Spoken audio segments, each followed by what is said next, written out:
guys, what's up? My name is Dacoolmike, and this is another part or episode of Buried. So, we just finished chapter 3, and right now we're gonna begin to chapter 4. I think there are 5 chapters or 6 in this episode, so we're getting close to the end. We're more than halfway there. On the last episode, we found out that Marcus wants to kill Amy, the scientist, because apparently Marcus could not accept that they're working with something creepy or something dangerous underneath this lab or inside this laboratory. But we managed to stop him and rescue Amy, and now Marcus has gone crazy and decided he wants to kill us. But we never know what's gonna happen next. So begin chapter 4.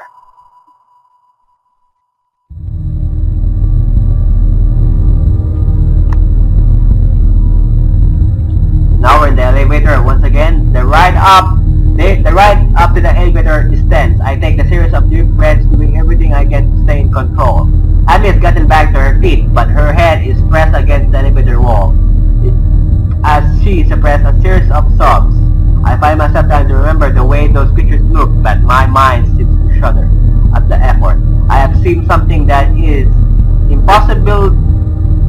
an impossibility, a mockery of what I know as real. This fills me with a terror that dwarfs anything else I have felt since discovering the facility. I try to focus my mind on something else and remember Marcus' threats. I wonder if we'll see Marcus again, I say mostly to myself. Do you think Marcus got away from those things? And yes. I sort of hope not, to be honest. I want him dead. Okay.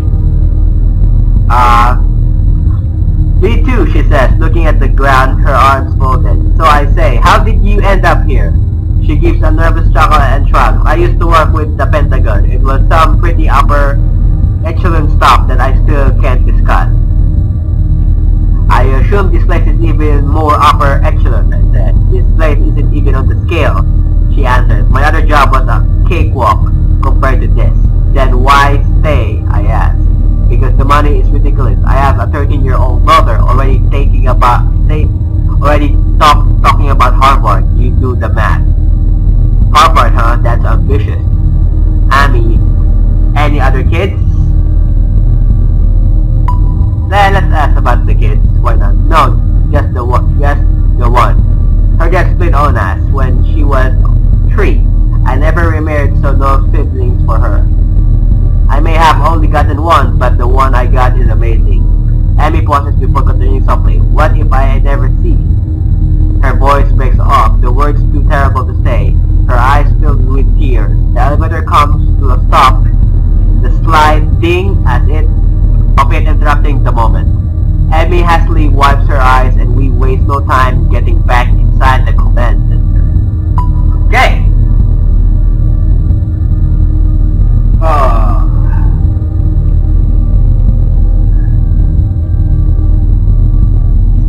I ready the rifle, suddenly certain that there are more of those creatures waiting for us in the hallway of the second level. But the way is clear, allowing us to haul ass to the command center. Once again, I find myself staring at the screen that shows me ruined worksite. Okay, Amy says, typing commands rapidly. It can't be that hard. I keep peeking over my shoulder, my senses feeling as if the monsters are sneaking up on us, mere inches away. I then think of Dennis and wonder how he is faring back on level 3. Is he safe? I look back to the screens and see that Amy has finally found what she's looking for. A probe on the screen says override of hanging doors in all level 3 lock requires clearance code. Amy types in a number with shaking fingers, and then the screen goes blank for a moment. The moment the words override confirmed come up on the screen, Amy jumps up from the chair and heads out of the room. We have to be quick, she says. We have exactly 20 minutes to open those hangar doors. What happens in 20 minutes? Then let's get moving. What happens in 20 minutes? The locks will kick in again, she says. Security measures, I couldn't do anything about it. I follow her out of the command center and bound back down the hallway towards the same elevator that brought us here. Amy punches the elevator button and the doors slide open. We're taking the same elevator back to the biochem room? I asked. Those creatures are still down there. It's the only way back down, she said. The other way is blocked by those hydraulic doors we pulled. Hopefully the creature left. Hopefully. Neither of us say anything else as we share a look of immense dread. We step back into the elevator and head back down the biochem room on level 3.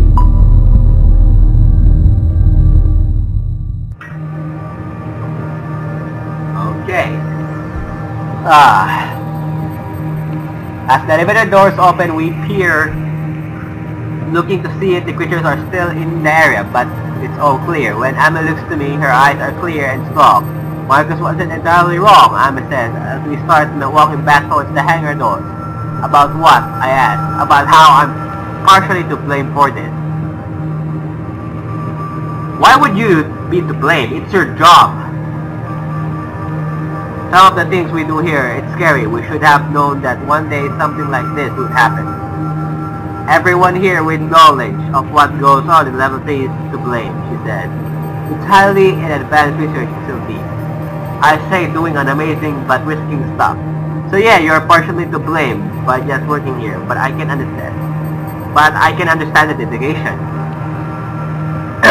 So why don't you tell me a bit more about what does go on in level 3, I asked.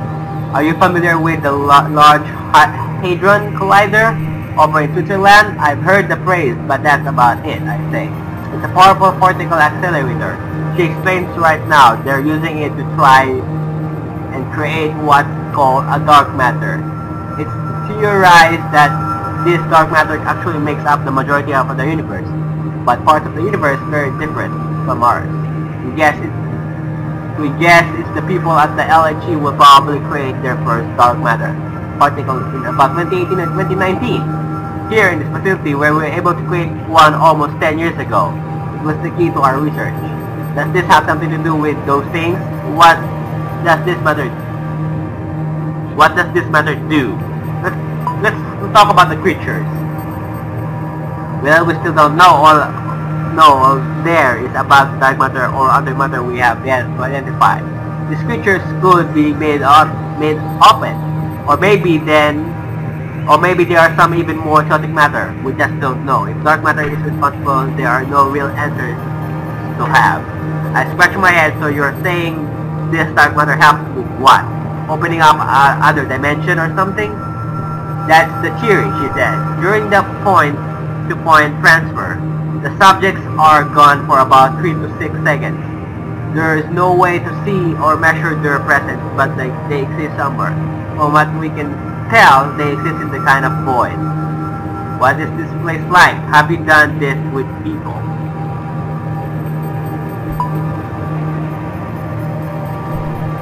We have sent human subjects through. Almost all of them have returned successfully.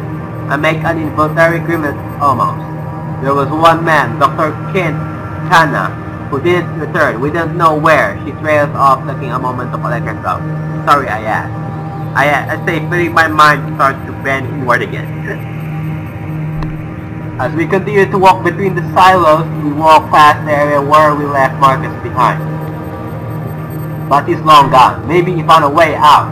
I realize that we are walking very close together between the slides, perhaps trying to create an illusion of safety. We reach the exit connecting to the hangar doors, where Dennis hopefully still is. My guts clench and my heart hammers in my chest as we open the doors and walk through. I lift the rifle, but at first it seems that there is nothing waiting for us. And that's when I see the glowing hulking shape of to my left, closing in fast. Okay, let's continue. Oh god, we're here and we're back. The creature is about 10 feet away and coming in quickly. So I do the first thing that comes to mind. I drop to the ground, making myself a smaller target, and realize to raise the rifle. I'm not sure if I should just unload on the bastard or try to be choosy with my shot and weaken it, or at least slow it down. I'm pretty sure we cannot kill this creature. So we're gonna try to see if we can weaken it. My shot causes the entire milky white frame to jerk off to the floor.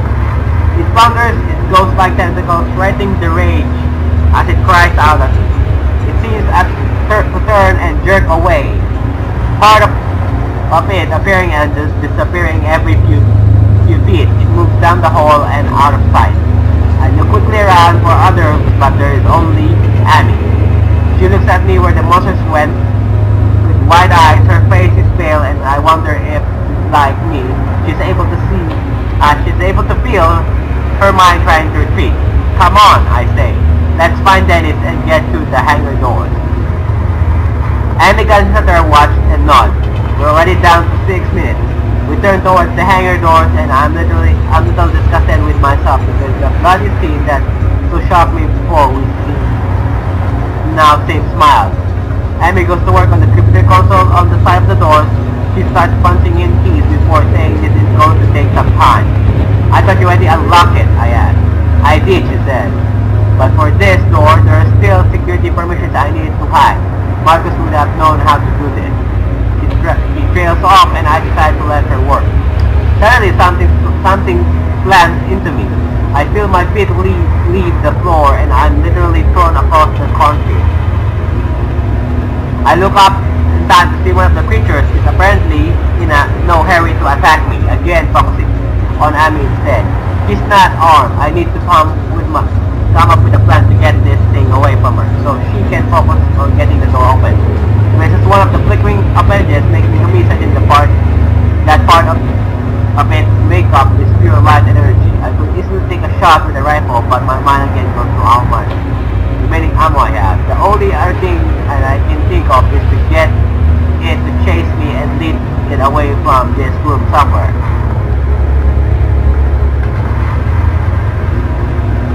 I'm gonna shoot the monster. Shoot it.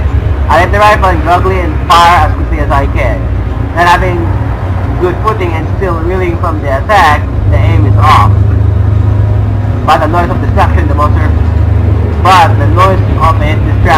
from acting.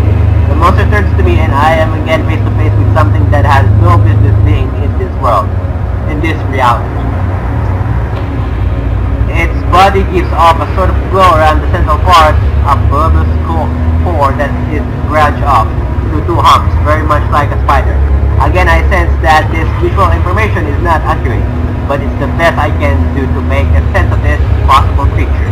I pull the trigger again and this shot taking the monster directly in the center. It seems backward. It spawns backward and lets out a shriek of agony that makes my ears feel like they'll explode. From somewhere very close by, another creature cries out in response. You okay? I asked Amy. I can clearly see her battling for control of her faculties. Feel the determination wins out, and she gives a swift nod. Amy sign up where Dennis went. Any sign of Dennis where Dennis went? I asked, hoping she hasn't noticed his body somewhere. No, she replied. Then I realized that I have no idea how many rounds I have remaining in the rifle. This isn't a model I'm familiar with. Outside of some deer hunting, I'm not much of an expert on firearms. Still, I'm able to locate the chamber easily and see that there are 4 rounds left. Not great, but it could be worse. How are we on time? I asked her. 4 minutes. I'm going as fast as I can, she said. Amy does her best to focus on the keyboard, but there is still no sign of Dennis. Before I have time to look around, a screeching sound erupts from the other end of the room. I bring the rifle up in the shooter stance and turn around with the hangar doors right behind me, no sign of Dennis, and a closing window of time. I have to be confident.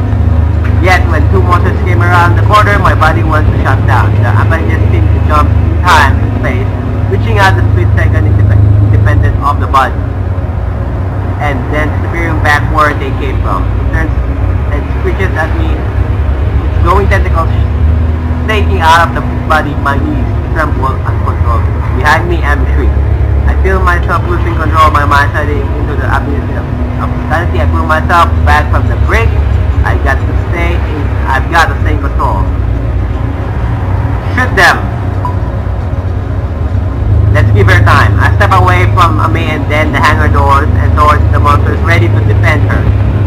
my fault, but the creature wastes no time. It makes them jerky motion towards me, and there's a sharp pain in my chest as it collides with me. Or through me. It's hard to tell. My instinct is to try to grapple or hold this thing down, but then I realize I don't even know if that will work.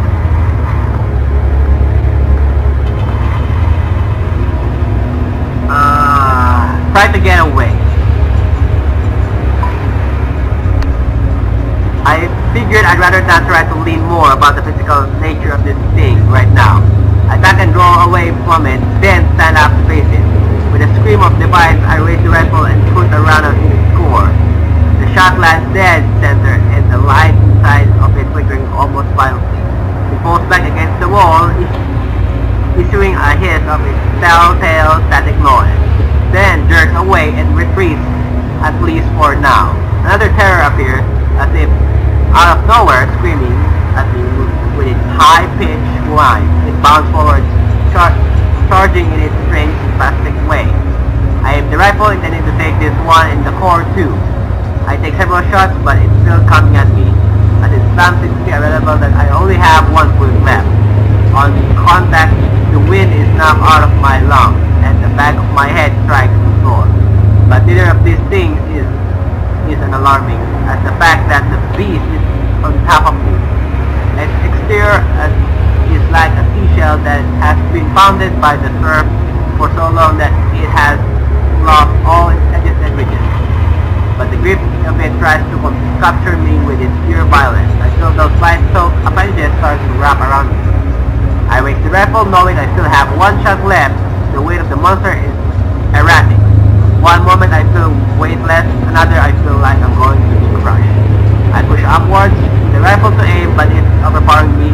I'm not sure I'd be able to get an effective shot off. I see the core of its body and spider-like shape, connected to the rest of its body by thin white strings of tissue. I know it'll be dead within seconds unless I get my shot, but I don't know where to aim. That's the thing. The thing has already survived for so long. Shoot for the center. It's seconds away from steering into my shoulder. I have to stop it now. I grunt as I try to angle the rifle in the direction of the beast and form its core, and appendages begin stacking down on the barrel. And at that moment I pull the trigger, unleashing the final shot. Thank God I saved this bullet earlier. The shot aggravates it enough to win me some breathing room. I've saved my shoulder, but this thing's still alive and kicking.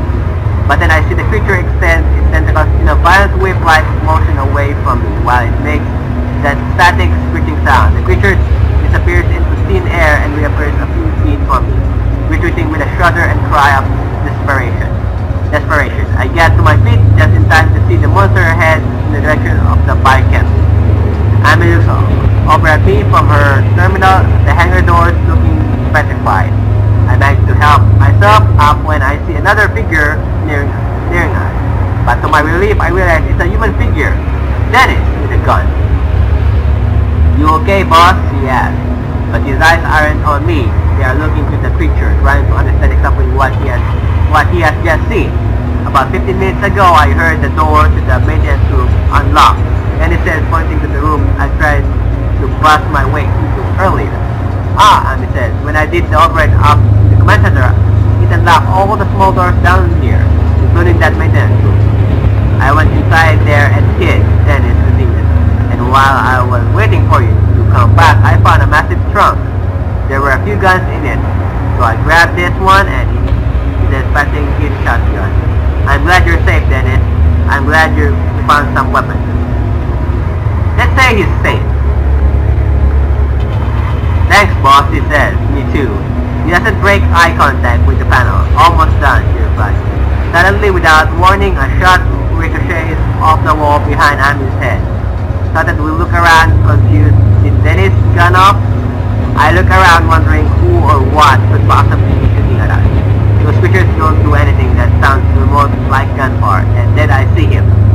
Marcus. I should have killed him where I had the chance. He has a rifle. And he's walking towards us, an insane look in his eyes. "You all deserve to die," he screams. unleashing another round that I hear within my head. Dennis doesn't hesitate, he stands up and shoots at Marcus, causing him to retreat. Open the damn door, how much longer, Abby? Almost there, she says quietly. She makes a few final key presses and says, done. The door is open with the noise of hydraulics and whoosh of air. With Marcus pinned and down by Dennis' gunfire, we start moving towards the doors. At that moment, another creature jerks into existence around the corner between us and Marcus. Shit, Marcus says, and starts unloading into it. But then he learns that the same lesson we did. This only slows the creature down. Marcus gives us one last look and then turns and runs off in another direction. Dennis, Amy and I climb up and head through the doors, moving on another more than adrenaline. I see her looking longingly at the maintenance room. Dennis took the shotgun from. We head into the hangar. Dennis says, I'll get some more firepower. Satisfied with the plan, Amy heads through the door. Inside the hangar, Dennis approaches from behind, holding several guns. The last kid will grab an armful of Halloween candy. Amy reaches out for a 9mm with one hand. Dennis sends it to me and holds out a shotgun and a handgun for me to choose. Both look deadly. The shotgun looks more powerful, but the handgun will probably be more precise.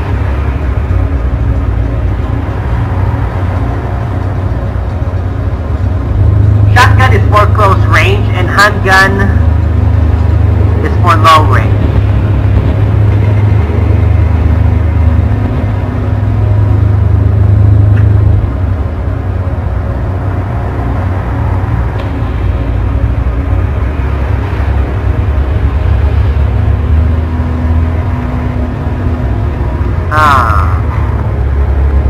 I mean, more precise.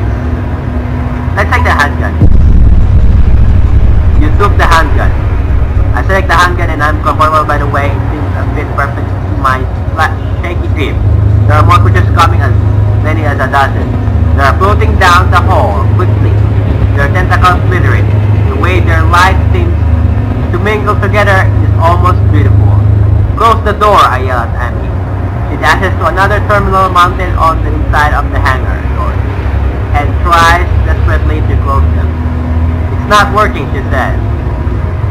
With tears in her eyes, this terminal is disabled. Dennis looks through the open doors, readying himself to shoot the first monsters that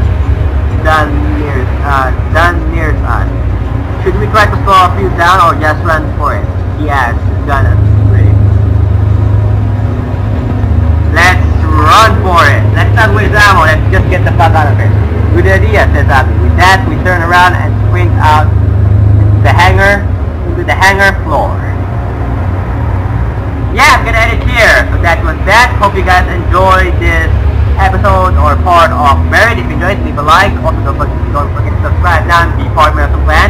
And as always, I will see you guys next time with another brand new video. This is Dacoolmike signing off. Goodbye.